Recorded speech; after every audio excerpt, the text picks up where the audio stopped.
सुखदेव जी कहते हैं कि आप कभी निर्भय नहीं होते। जब जब राक्षस बलशाली स्वर्ग पर आक्रमण करते हैं तब तब रावण आदि के भय से आप स्वर्ग को छोड़ करके कंदराओं में गुफाओं में चले जाते हैं। इसलिए आप मृत्यु से तो मुक्त हैं लेकिन भय से मुक्त नहीं, इसलिए आपको यह अमृत नहीं मिलेगा। और बंधु, इस कथा का अधिकारी तो वही है जिसके हृदय में भाव है, प्रेम है, समर्पण है।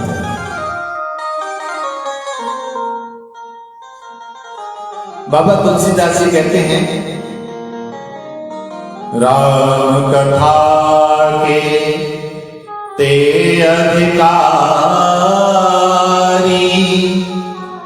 जिनके सत्संग गति अति प्यार। प्रभु कथा के अधिकारी वही हैं जिनको सत्संगति है, जिनके मन में भाव है, जिनके मन में समर्पण है, वही प्रभु कथा के अधिकारी हैं। उन्हें भगवत कथा का स्वरूप प्राप्त होता है।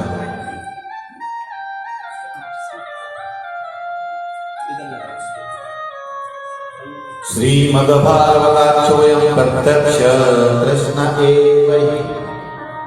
जिस समय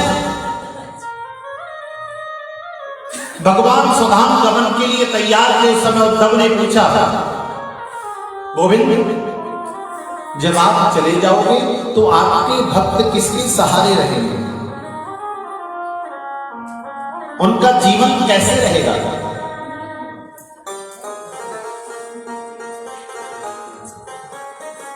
तो भगवान ने कहा, उद्धव जब मैं जाऊंगा तो मेरे अंदर से जो दिव्य तेज निकलेगा वह श्रीमद् भागवत में समाहित हो जाएगा और मैं दुनिया के अंदर, कलयुग के अंदर इस भागवत के स्वरूप में विद्यमान बनूंगा। मेरा भक्त इन्हीं का सहारा लेकर के अपना जीवन बिताएंगे। बोलिए भागवत भगवान की जय। तो ये श्रीमद् भागवत साक्षात भगवत स्वरूप है, नारायण का स्वरूप है, परमात्मा का स्वरूप है। चार बातें प्रधान हैं। प्रथम, कथा के लिए सुंदर स्थान होना चाहिए जहां आराम से बैठकर के कथा को सुना जा सके, भाव और श्रद्धा के साथ। दूसरा, वाचन गायन इस प्रकार का होना चाहिए कि सामने बैठे हुए श्रोता को ठीक तरह से समझ आ सके। तीसरा, श्रीमद् भागवत के अंदर ज्ञान का होना भी बहुत आवश्यक है। चौथा, ध्यान, श्रोता और वक्ता दोनों का ध्यान कथा के अंदर ही केंद्रित होना चाहिए। कथा में बैठने के बाद इधर उधर की बातों का कभी ध्यान नहीं करना चाहिए कि अगर यहां होते तो अमुक जगह चले गए होते हैं, या तो अच्छा है कि आप वहां चले जाएं और अगर बैठे हैं तो भाव के साथ में बैठिए, क्योंकि आप तन से बैठे और मन से नहीं है तो भी बहुत ज्यादा फायदा मिलने वाला नहीं है। जितना आप तन के साथ बैठे हैं उतना ही मन से बैठना भी आवश्यक है। प्रेम से कहिए राधे। पांचवा कान, श्रवण जो होता है वो कान के माध्यम से होता है, और नवदा भक्ति में जो पहली भक्ति है वो भी श्रवण है।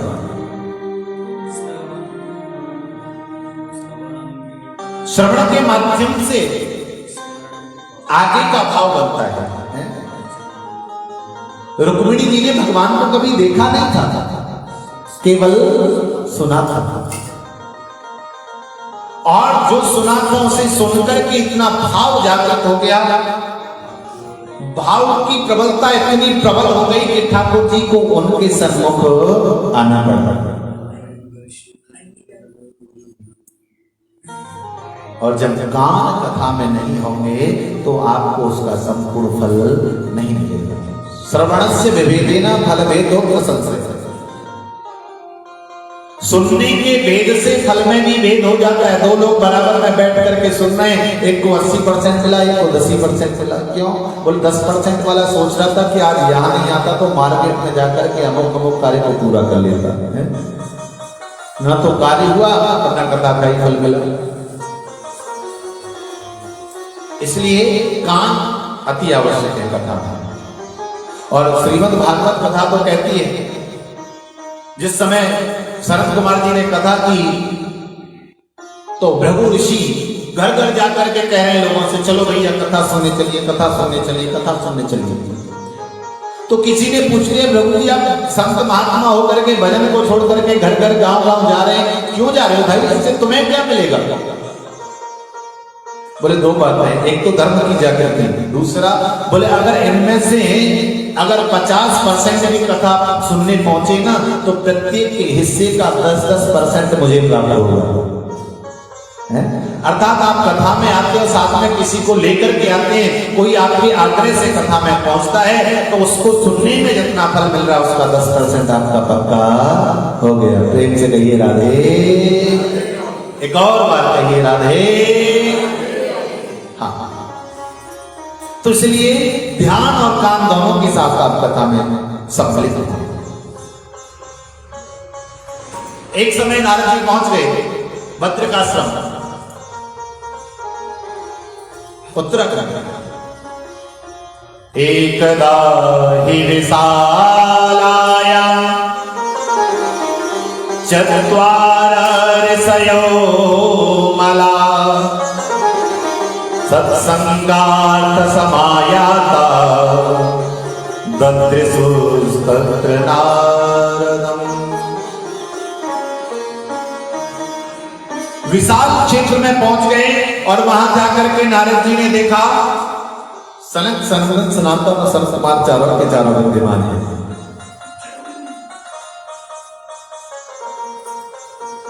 वो सबके सब हरि भक्ति में लीन है, प्रसन्न है, आनंद है।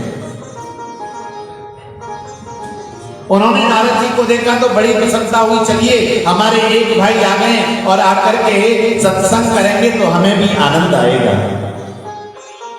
हमारा भी उत्साह बढ़ेगा, हमारा भी और थोड़ा सा प्रेम बढ़ेगा ईश्वर के प्रति, इनके माध्यम से कुछ श्रवण करेंगे। हाँ, संत कुमार जी का नियम है, चारों के चारों भाई सत्संग करते हैं और अगर कोई सुनाने वाला नहीं होता है तो स्वयं में से एक वक्ता बन जाता है और 3 श्रोता बन करके बैठे रहते हैं, और कोई अगर सुनाने वाला आता है तो चारों के चारों श्रोता बन जाते हैं और सामने वाले को वक्ता बना देते हैं। ऐसे दिव्य आनंद के साथ में जब श्री नारद जी का आगमन हुआ तो बड़े प्रसन्न हुए और नारद जी से कहने लगे, अरे भैया आइए आइए, आपका स्वागत है।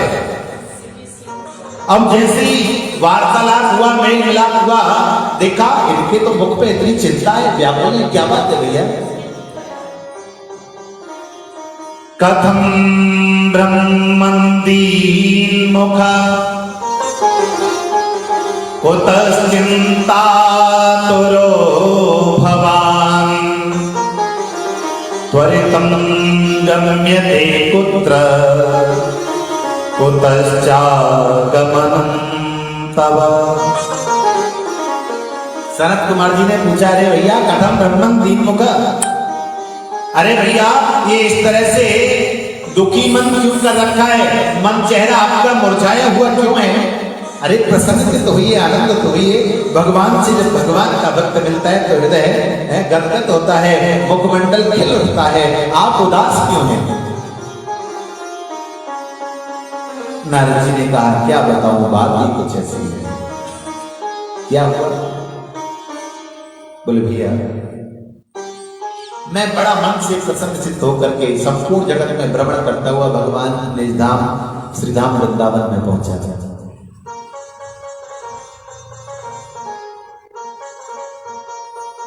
चारों तरफ मैं गलियों में कुंजों में भ्रमण कर रहा था, वहां की रज मेरे ऊपर लग रही थी और मेरे हृदय के अंदर भक्ति जागृत हो रही थी। मैं भाव से भगवत नाम का स्मरण कर रहा था, तन की सुध लगभग खो बैठा था।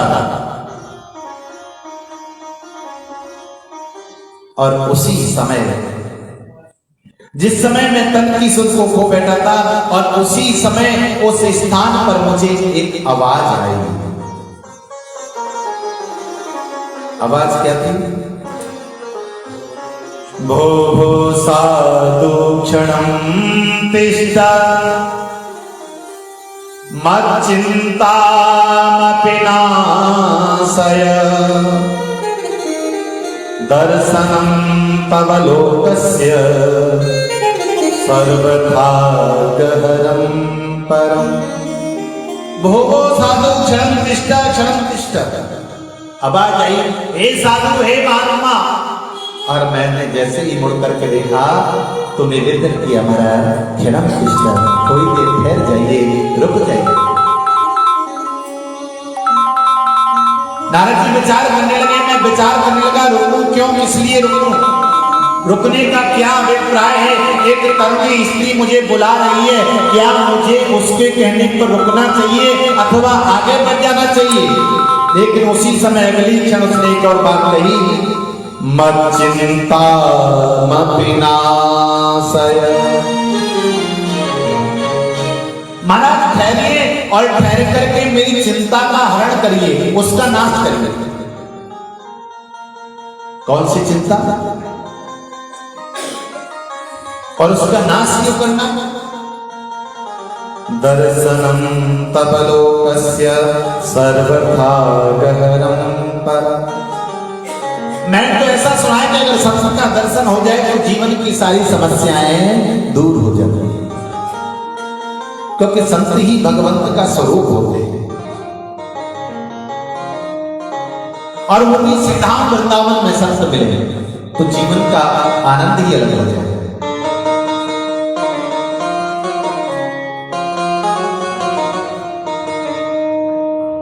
नारद जी ने कहा, देवी आपके मन का भाव क्या है, वो प्रकट करिए। बोले महाराज मेरा दुख एक है, उसको आप दूर कर जाइए। नारद जी ने कहा, बोलो क्या दुख है, अगर होगा तो अवश्य दूर करूंगा। बोले देखो मैं कौन हूं, पहले वो मैं बताती हूँ। अहम भक्ति नितिक्षाता इमौ में तनयो मतो। महाराज मेरा नाम भक्ति है और जो देख रहे हैं ना, तो वृत्त स्वरूप में पड़े हुए ये मेरी पुत्र है। ज्ञान वैराग्य नामानौ काल योगेन जर्जर। इन दोनों का नाम ज्ञान और वैराग्य है। काल का चक्र प्रभाव देखिए कि मैं तो युवा हूं और मेरे बच्चे वृद्ध हो गए। एक माता के लिए इससे बड़ा जीवन में दुख और क्या हो सकता है? नारद जी ने कहा, ये कैसे हुआ? बोले महाराज मैं अपने आप को पूरा बताती हूं।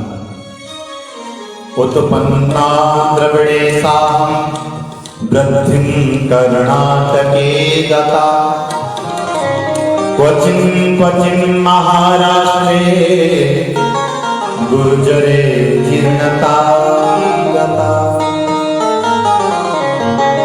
द्रविड़ देश में मैं महाराज पैदा हुई, कर्नाटक में थोड़ी थोड़ी वृद्धि को प्राप्त हुई है। कर्नाटक आप जानते हैं, जो ये है ना कर्ण, इसी को कर्नाटक बोला जाता है। जब कर्ण के माध्यम से कथा प्रवेश करती है तो भक्ति धीरे धीरे अपने आप बढ़ जाती है। अगर आप 7 दिन कथा सुनेंगे तो आपका भक्ति का लेवल अपने आप बढ़ जाएगा।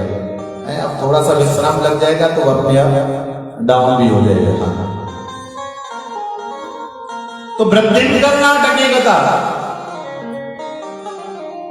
जब कान के माध्यम से श्रवण किया जाता है तो भक्ति अपने आप वृद्धि को प्राप्त होती है, धीरे धीरे अपने आप बढ़ती है। उसके बाद महाराज में क्वचिन क्वचिन महाराष्ट्र गुर्जरे जीर्णता था। महाराष्ट्र में भी थोड़ा बहुत सम्मान मिला, लेकिन जैसे ही मैं गुजरात में आई मैं वृद्ध हो गई, जर्जर हो गई।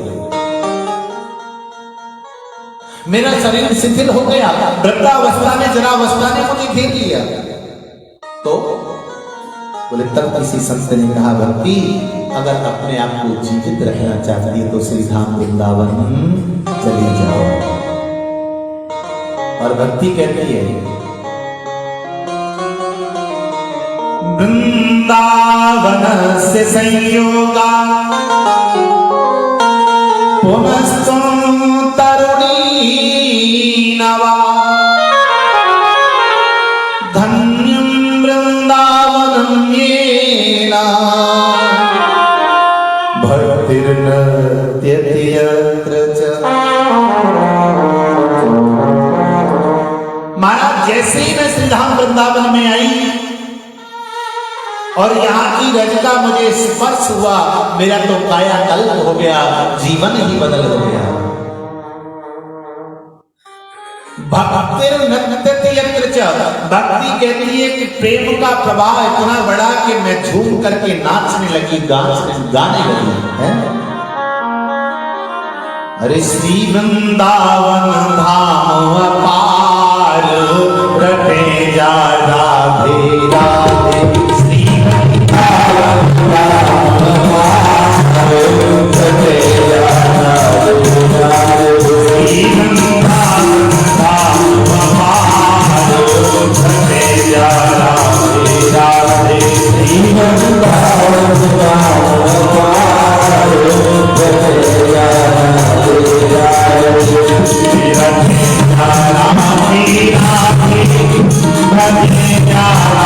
राधे राधे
लीला तो आप सब लोग जानते ही होंगे, और वो भी गुड़ वाला है, कितना बढ़िया होता है। तो महात्मा संत लोग कह रहे भैया ये वृंदावन की लीला है, गुड़ को कुआ मत समझे, वहां देसी गाल नगर और खाएंगे। ये वृंदावन की लीला समझो गुड़ को लीला, ये वृंदावन की लीला समझो गुड़ को लीला। होया से ऋषि मुनि गए हाथ रखे जा वृंदावन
सरकार की।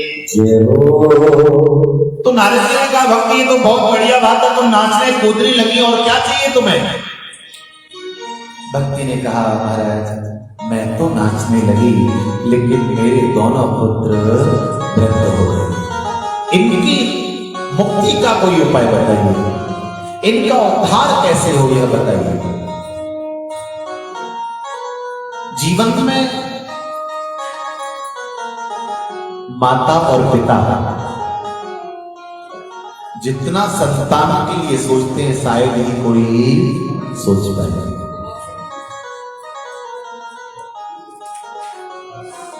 दुनिया में एक माँ बाप भी है जो माँ बाप चाहते हैं कि हमारा बेटा हमसे आगे बढ़े।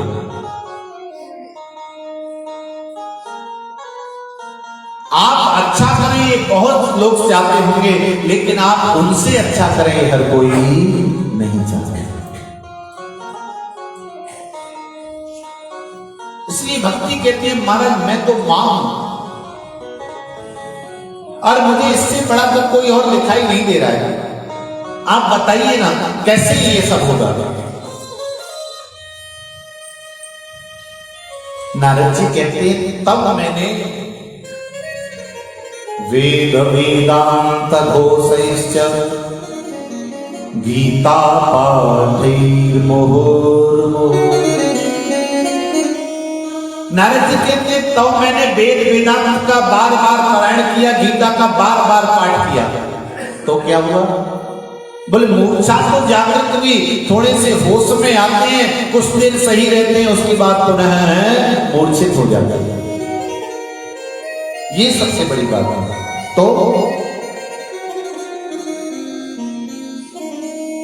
बोले उस समय आकाशवाणी हुई और मुझसे कहा गया कि आप सत्संग करिए। नारद बोले तब से मैं भ्रमण कर रहा हूं, हर किसी के पास जाता हूं, कोई तो मुझे देख करके मौन धारण कर लेता है, कोई आसन छोड़ के भाग जाता है कि नारद जी सत्संग करने आए हैं। जब इनसे ज्ञान वैराग्य जागृत नहीं हुए तो हम क्या कर सकते हैं? इसलिए मैं दुखी, इसलिए मैं परेशान हूं। सनत कुमार जी बोले ये तो कोई बड़ी बात नहीं है, आपके ज्ञान वैराग्य अभी जागृत हो जाएंगे। ये तो वो बात हो गई कि बगल में छोरा और शहर में ढिंढोरा था। ब्रज की एक प्रसिद्ध कहावत है, एक चौबे जी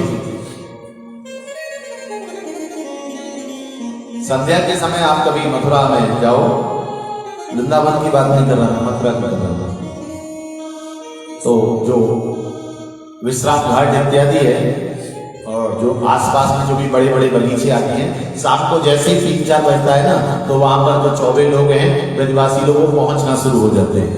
वहां क्या होता है? बोले महाराज चकाचक घुटाई होती है भांग की वहीं, हाँ वहीं अपना थोड़ी बहुत देर मस्ती लेते हैं, आनंद लेते हैं, फिर भोग लगाते हैं दाऊद दादा को, और उसके बाद फिर चकाचक सब लोग लेते हैं। हाँ फिर धीरे धीरे अपने अपने घरों को निकल जाते हैं। नित्य का क्रम है वहां, जो भी काम धंधा करना दोपहर तक करो, उसके बाद वहीं बगीचे में सब मिले हैं। गोकुल में भी यही क्रम चलता है। हाँ हमारे दाऊ जी में भी यही चलता है, शाम के समय गोट में छानने वाले अपना नगर के बाहर बगीचे पे आनंद लेते हैं। तो ऐसे ही कोई एक चौबे जी नगर के बाहर गए, साथ में अपने लाला को ले गए, उधर से कुछ सामान वामान घर गृहस्थी का लाना है तो आपको साथ में ले गए। और आज थोड़ा जो घुटाई गई वो रबड़ी में गई है, तो थोड़ा भाव में थोड़ा ज्यादा ले गए प्रसादी को, और प्रसादी जब ज्यादा ले ली तो भाव जागृत हो गया। अब लाला को साथ में लिया, विचार करने लगे इसको तो कंधे पे बैठा लेता हूँ, कहीं थोड़ा सा ज्यादा अमल हो गई, रास्ते में रह गया तो बड़ी समस्या हो जाएगी, तो कंधे पे बैठा लिया। कंधे पे बैठा करके ले गए, बाजार में जो भी खरीदना करना था सब किया। शाम का समय जैसे ही अंधेरा होने लगा वापस आने लगे। अब तब तक इतने मदमस्त हो चुके थे उस भांग के प्रभाव से, क्या बोले ये नहीं समझ आ रहा था कि उनका बेटा उनके कंधे पे बैठा है। अब वो इधर कूदेंगे कहीं लाला दिखाई नहीं दे। विचार करने लगे बड़ी समस्या हो गई है। अरे घर से लाला को लाया था, पता नहीं कहां रह गए। लौट करके उन्हीं दुकानों पे आए, सबसे पूछ रहे भैया चौलाला तेने हमारा छोरा देखोगा। अब जो दुकानदार ब्रजवासी वो कहने लगे, एक तो कंधे पे बैठा था, दूसरे वाले के लिए पूछ रहे हैं, कंधे पे बैठा है उसे थोड़ी पूछे। हाँ, अब उन्हें क्या पता ये वही को पूछ रहे हैं। तो दुकान वाले कहने लगे ना हमने ना देखो। अब पूरे बाजार में घूम लिए, कहूं दिखाई ना दिए तो बेचारे करने का पता घर ही चलोगे, चलो घर चल के देखूं। अब जैसे ही घर में आए, दरवाजे में प्रवेश किया तो ऊपर बैठा हुआ था बेटा, उसका सिर लगा। जैसे ही दरवाजे से जोर से चीखा चिल्लाया, अरे पिताजी क्या करते हो? अब उन्होंने देखा आवाज सी आ रही, कहां से आ रही है? एकदम से ऊपर को नजर गई, बगल से लड़का नीचे उतर करके आया, अरे पिताजी आपने मेरा सिर फोड़ दिया। पिताजी बोले धत तेरी की है, दोपहर से परेशान हूं तेरे चक्कर में, तू अपने सिर पे बैठा है। तब से कहावत हो गई, बगल में छोरा और शहर में रहा। नारद जी बोले इसमें क्या बात हो गई? बोले बात यह हो गई कि आप स्वयं जिसके जानकार हैं और जो व्यक्ति जिसने स्वयं इस ग्रंथ को आगे बढ़ाया है वही आज जगह जगह भ्रमण करता फिर रहा है। बोले कौन सा ग्रंथ? बोले श्रीमद्भागवतम शास्त्रम। श्रीमद्भागवत आपने तो व्यासी को सुनाए थे 4 श्लोक चतुर्श्लोकी, और व्यासी ने उन्हीं 4 श्लोक के 18,000 श्लोक बनाए हैं, आप उन्हें श्रवण करिए। नारद जी कहने लगे भैया श्रीमद् भागवत है तो इसी का वेद का ही अंश, मैंने वेद वेदांत गीता पाठ सब कुछ किया। नारद जी कहने लगे इस प्रकार से जब कहा तो संत कुमार जी ने कहा भले ही आपने ये सब किया, लेकिन एक बात बताऊं, आपका बहुत विशाल वृक्ष है, उसमें बड़ी बड़ी शाखाएं हैं, प्रशाखाएं हैं, तना है, जड़ है, बहुत कुछ है, लेकिन जो आनंद उसके फल में है वो बाकी किसी भाग में नहीं है। प्रेम से कहिए राधे।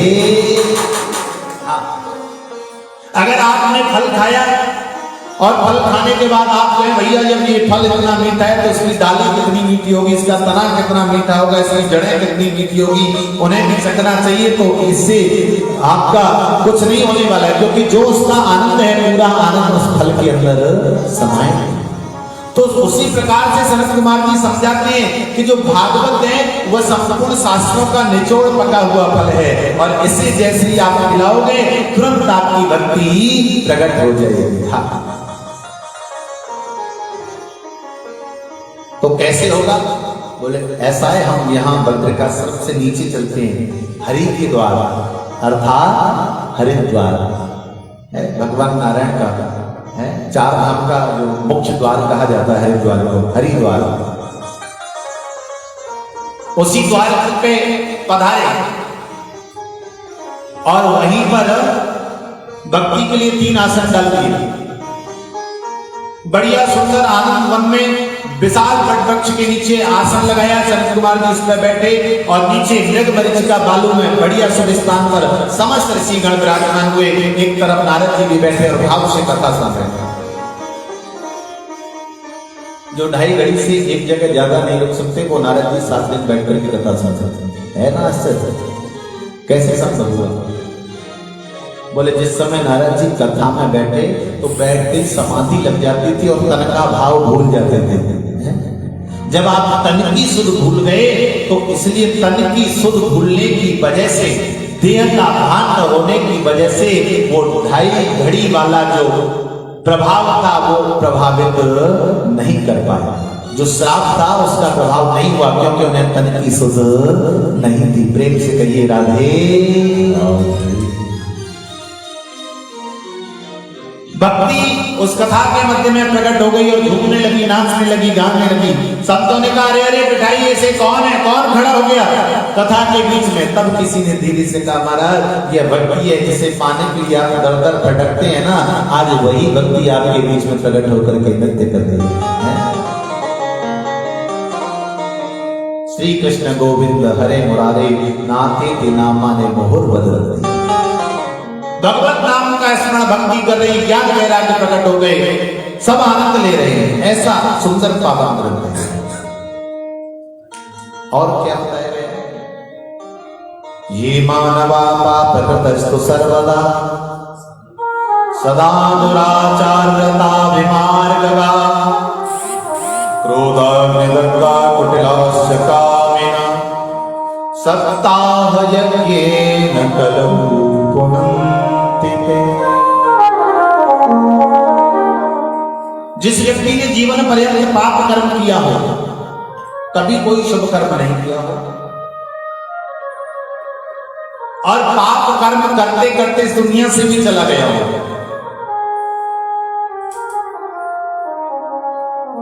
क्रोधाग्निदग्धा कुटिलास्य कामिना, क्रोधी हो, कुटिल हो, खल हो, कामी हो, अगर वो भी श्रीमद् भागवत कथा का श्रवण कर ले तो उसका भी उद्धार हो जाता है। सूत जी कहते हैं, मैं एक आपको कथा प्रसंग सुनाता हूं।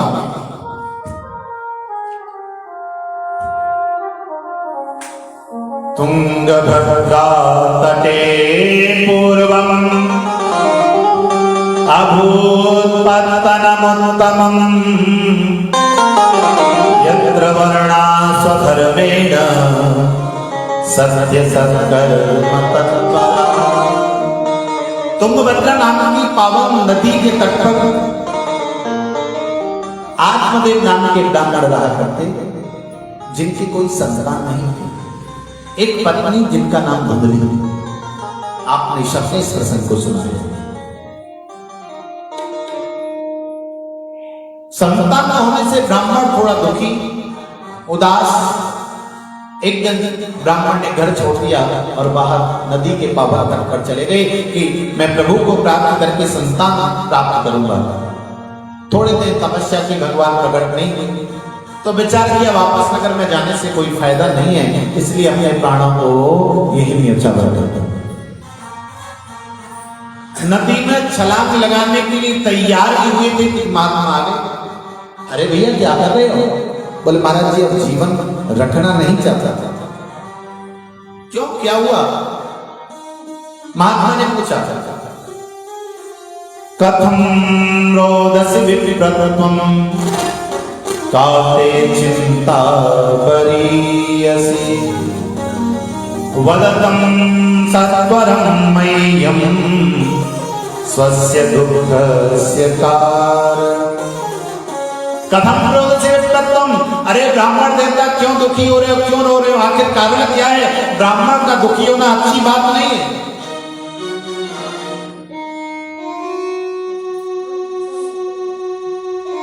ब्राह्मण ने कहा महाराज मेरे घर कोई संतान नहीं, इसलिए मैं थोड़ा दुखी हूं।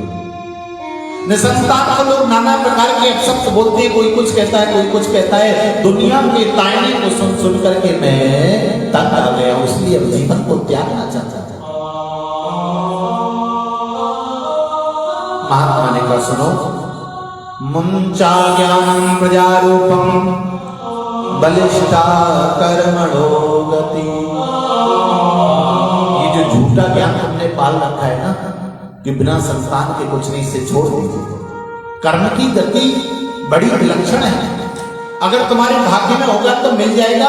अपने आप से अपना शरीर क्यों नष्ट करते थे?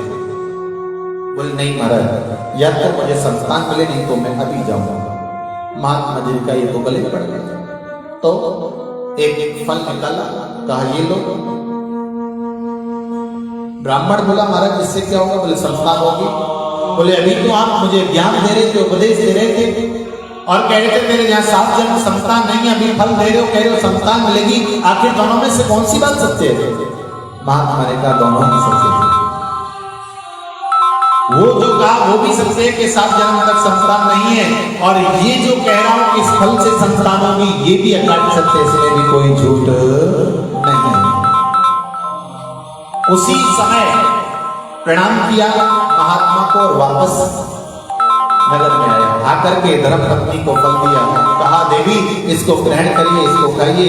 मैंने महात्मा जी से बड़े श्रम के साथ, परिश्रम के साथ फल को लिया है और इसे जो भी खाएगा उसको संतान होगी। धुंधली ने इस फल को लिया, विचार करिए खाऊं या न खाऊं। खाने के बाद विचार कर रही है कि क्या क्या हो सकता है। बोले अगर मुझे गर्भ रहा तो मेरा इधर उधर आना जाना सब बंद हो जाएगा, है किट्टी पार्टी तो बंद हो ही जाएगी, और कुछ होगा तो वो तो बंद होगा, तो वो बंद हो जाएगा। दूसरा ये मान लो नगर में आग लग गई तो कैसे भागूंगी, चोरी हो गई, कोई भी आफत आ गई तो कैसे करूंगी। और मैंने सुना है कि जब गर्भ में बच्चा होता है तो माताओं को बड़े संयमित होना पड़ता है और अपने जीवन में बड़ा संयम रखना पड़ता है, वो सब मेरे से होगा। तो इतने में इसकी बहन आ गई। बहन क्या विचार करी, बोले ऐसे ऐसे है, ये फल लेकर के आए और कह रहे हैं खा लो संतान होगी। बोले तो बोले मैं चाहती हूं कि इसे नहीं खाऊं, लेकिन संतान भी चाहती हूं। तो बहन कुबुद्धि है, बुद्धि जो निर्णय लेती है तो कुबुद्धि पहले आती है, अरे छोड़ो कोई बात नहीं, ऐसा ऐसा कर लो, हाँ चल जाएगा। तो कुबुद्धि पहले आ गई। छोटी बहन बोले सुनो ऐसी कोई बात नहीं है, तुम्हें बेटा चाहिए ना, हाँ फल भी नहीं खाना चाहती। बोले हाँ तो ऐसा करो, कुछ समय बाद मेरे यहाँ संतान होने वाली है, वो मैं आपको दे दूंगी, बस उसके बदले थोड़ा बहुत धन दे देना मेरे पति को। पक्की बात? बोले बिल्कुल पक्की बात। तो इसका क्या करें? बोले तुम्हारे यहाँ गाय भी बंधी हुई है ना, उसके भी कोई बच्चा नहीं होता, उसे खिला दो, पता चल जाएगा महात्मा के फल में कोई सामर्थ्य थी या वैसे ही था, कोई पाखंडी बाबा दे गया था या सच्चा महात्मा का पता चल जाएगा। स्वयं ने ऐसे हाव भाव बनाने शुरू कर दिए। कुछ समय बाद उसे गर्भ रहा है और जो फल था वो गाय को खिला दिया। एक रात्रि में इसकी बहन आई, अपने बेटे को ला करके दे गई, कहा मेरे बेटा हुआ है तुम ये संभालो। इसने प्रातः काल होते अल्लाह बचा दिया, मेरे संतान हुई। ब्राह्मण देवता बड़े सरल थे, दान आदि इत्यादि किया, नामकरण संस्कार कराया गया। ब्राह्मण देवता ने कहा देखो मेरा नाम आत्मदेव है, तो मेरा जो बेटा है उसका नाम ब्रह्मदेव होगा। पत्नी बोली वाह जी वाह, 9 महीने गर्भ में मैंने रखा, दुख मैंने झेली, नाना प्रकार की यातनाएं मैंने झेली, नाम तुम्हारे साथ कैसे हो जाएगा, मेरे साथ जोड़ेगा? तो बोले मेरा नाम धुंधली, मेरे बेटे का नाम धुंधकारी था। 3 महीने बाद उस गाय के भी बालक हुआ, क्योंकि संत का फल था ना।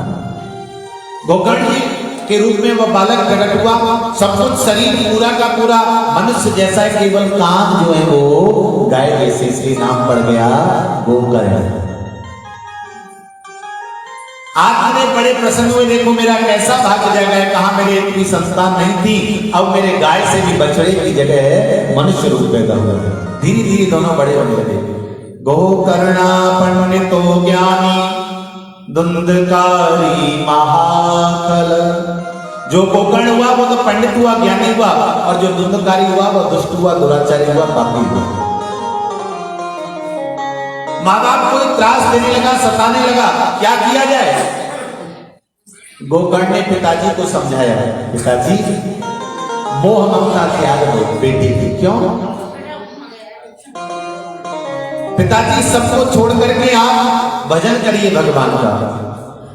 देहेस्तिमा सरुधरे भीमते त्यजत्वं जाया सुभाग सुसदा ममता विमुञ्च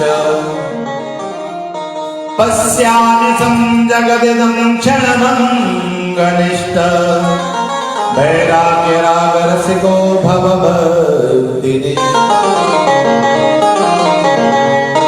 पिताजी दुनिया का मोह छोड़ दीजिए।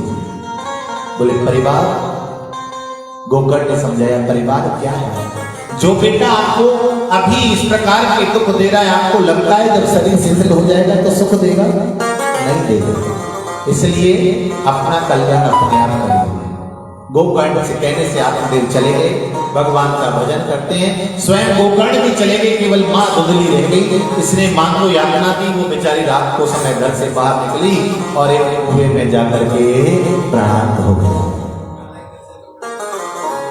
वैश्याओं को घर में ला करके रख लिया, चोरी जुआ इत्यादि कर्म करने लगा। एक दिन कहीं से ज्यादा सा धन चुरा करके लाया।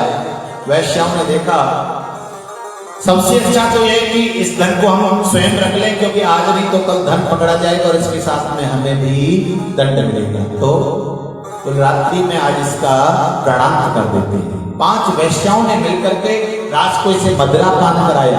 जब खूब मदिरापान किया उसके बाद इसको सुला दिया, रस्सी से बांध दिया और इसका उसके बाद भी जब प्राणांत नहीं हुआ तो धड़कते हुए अंगारे जो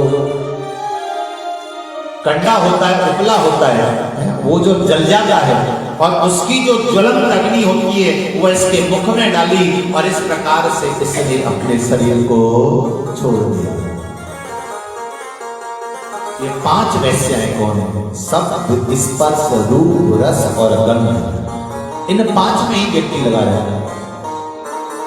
कहीं आप शब्द पर मोहित हो जाते हैं, कहीं आप स्पर्श पर मोहित हो जाते हैं, कहीं आप रूप पर मोहित हो जाते हैं, कहीं आप किसी गंध के ऊपर लालायित हो जाते हैं, कहीं आप कोई ऐसी प्रिय वस्तु आपको खाने में मिल जाए कि आप खुशी में अपने आप को न्यौछावर कर देते हैं। तो ये सब वो है जो आपको भक्ति के मार्ग से दूर करते हैं। प्राणांत हो गया, गोकर्ण जी को पता चला तो उन्होंने गया में श्राद्ध किया।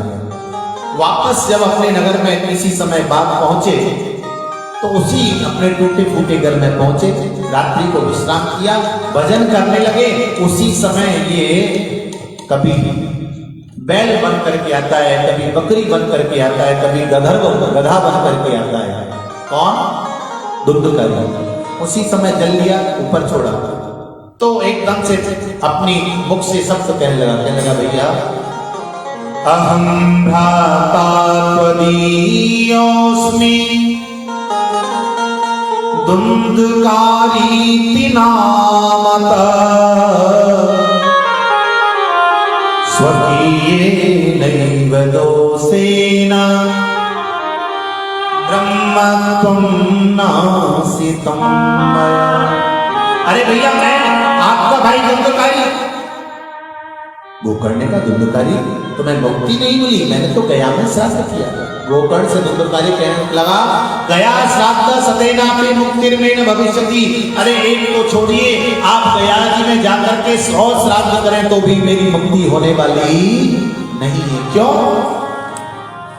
क्योंकि महाफल थोड़े बहुत किसी ने अपराध किया तो उसे मुक्ति मिल सकती है, जो घोर अपराधी हो, जिसे प्रेत योनि मिली हो, उसे गया में श्राद्ध से मुक्ति नहीं मिली। तो बोले भैया कोई उपाय करिए, जल देख सकता हूं मैं लेकिन पी नहीं सकता, भोजन देख सकता हूं लेकिन खा नहीं सकता, ऐसी स्थिति बनी हुई है, मेरा कुछ उपाय करें। बोले चिंता मत कर, कल प्रातः काल हो चुका। भगवान सूर्य से सन्मुख जब प्रकट हुए तो पूछा कैसे उद्धार होगा। सूर्यदेव ने कहा,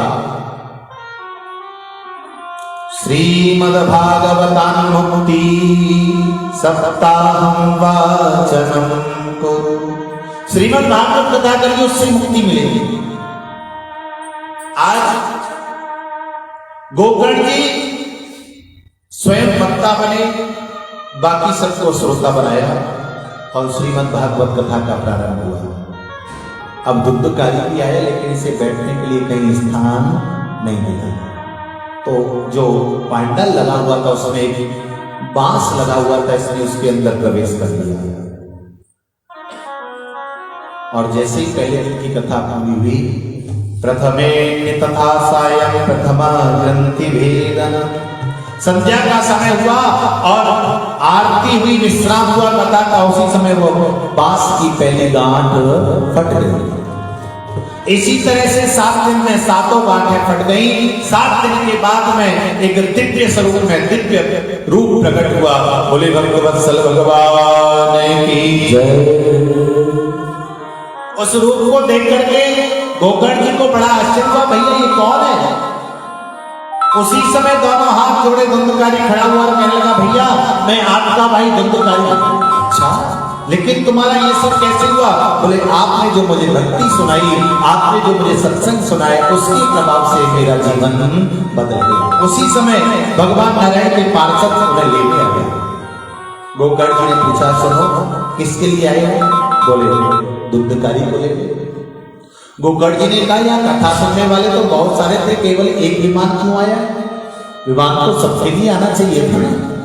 सबने कथा सुनी है, सबने समय दिया है, और बड़े बड़े ज्ञानी लोग बैठे हैं कथा सुनने के लिए। धुंधकारी तो पहले ही दुष्ट था, जब उसके लिए आए तो बाकी के लिए आना चाहिए। भगवत भक्तों ने कहा सुनो, बैठे तो सब थे, कथा में तो सब बैठे थे, लेकिन कथा सब में नहीं बैठ गई थी। कथा में बैठना बड़ी बात नहीं है, कथा आपके अंदर बैठे ये बड़ी बात है।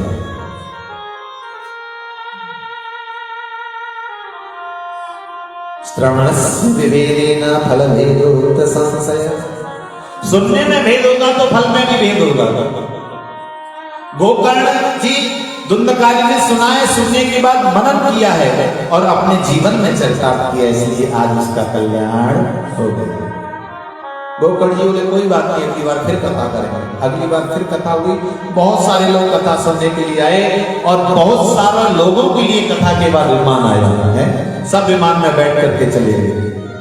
आजकल विमान नहीं आता है,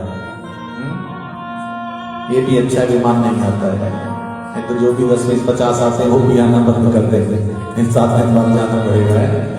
प्रेम से कहिए राधे, एक और बार कहिए राधे।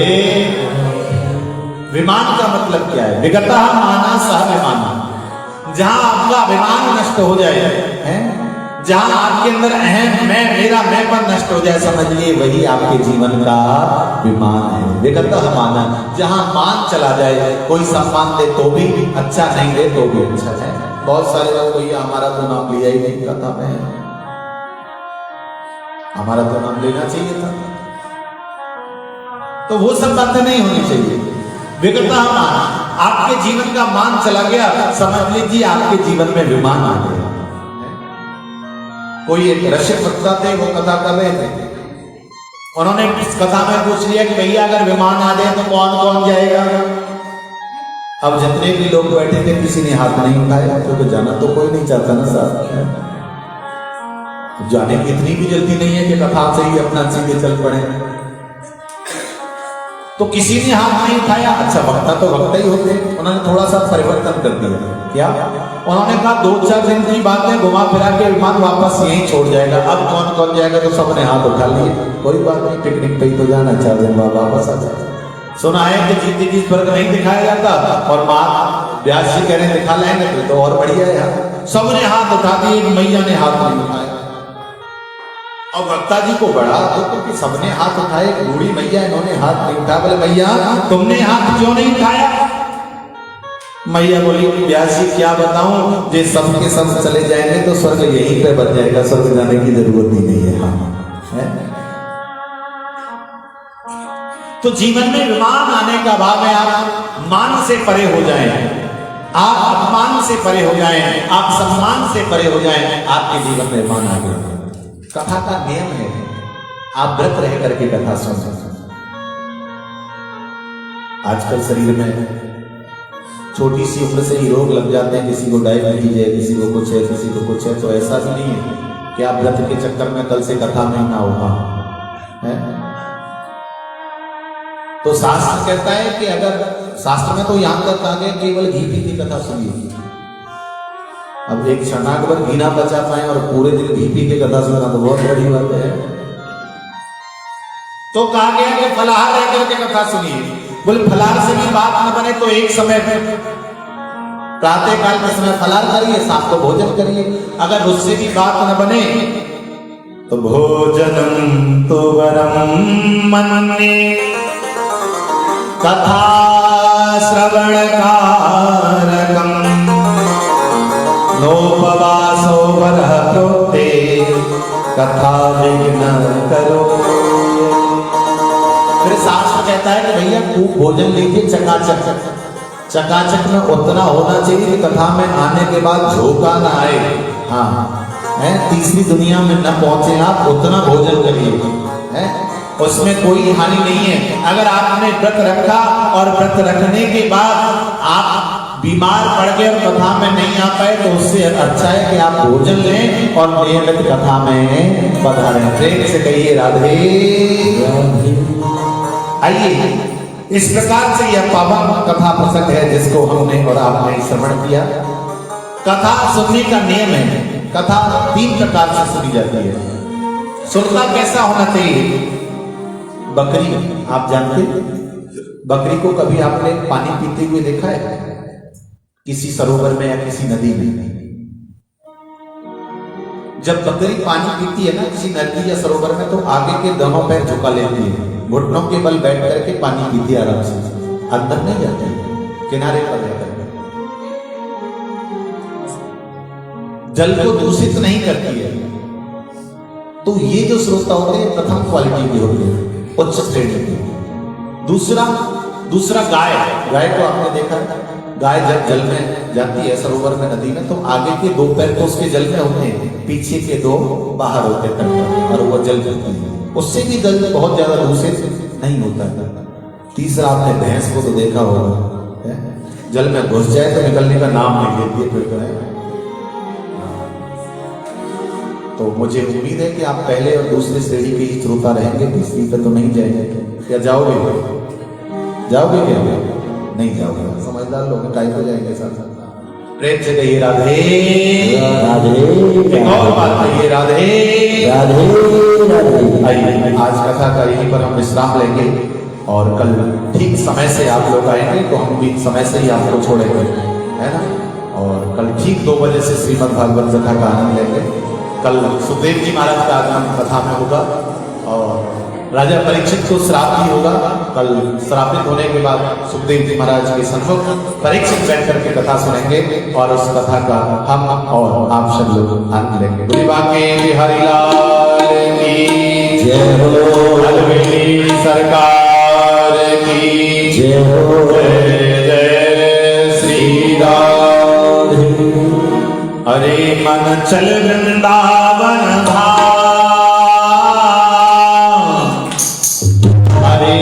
चल वृंदावन धाम, रटेंगे राधा राधा नाम, मिलेंगे बिहारी ओढ़ के कांवर भाई, मिलेंगे बिहारी ओढ़ के कांवर भाई, मिलेंगे कुंज बिहारी ओढ़ के कांवर भाई,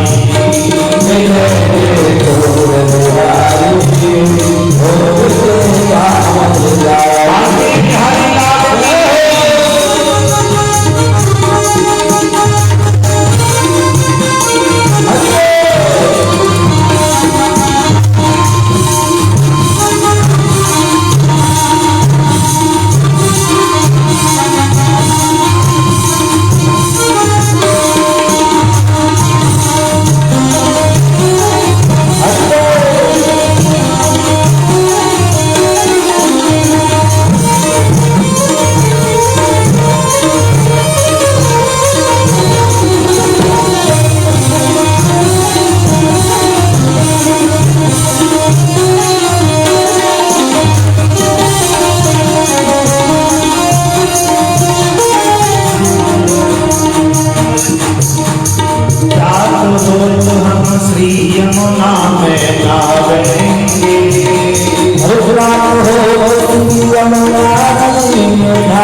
भागवत भगवान की है आरती, पापियों को पाप से तारती। भागवत भगवान की है आरती, पापियों को पाप से तारती। भागवत भगवान की है आरती, पापियों को पाप से तारती।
Thank you.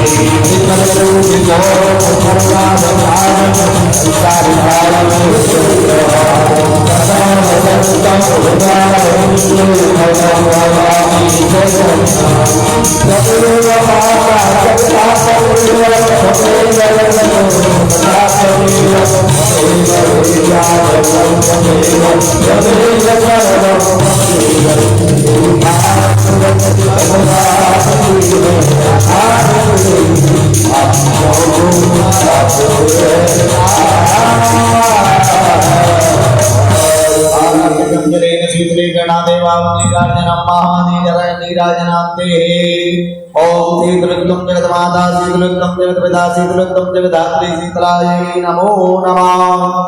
ओम जगनेन जगन्मय नंददेवाय दैवानि पदमान्यासन्ना देहनागमय मानः सजन्ते पूर्वी साध्या शक्ति देवाः।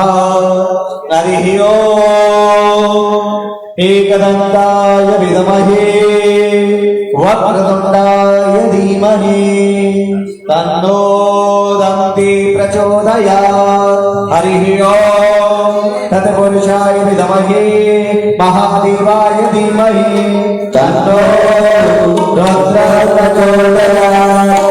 नानासुगन्धपुष्पाणि यथा कालोद्भवानि च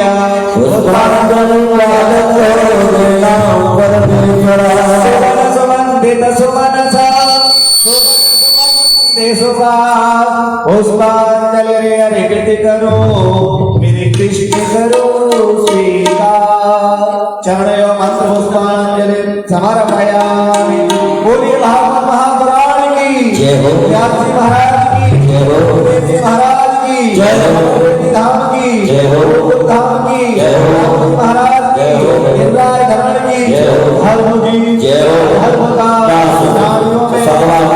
विश्व का माता की आज के आनंद की जय जय श्री राधे जय जय श्री राधे जय श्री राधे श्याम। चलते चलते प्रसाद को लेके जाना है, लेकिन प्रसाद के साथ तो सब हमारे भी लेके जाएंगे। आप ले जाना भूल न जाना और कल फिर आना रे, लेके जाना रे हर जाना लेके जाना रे हर जाना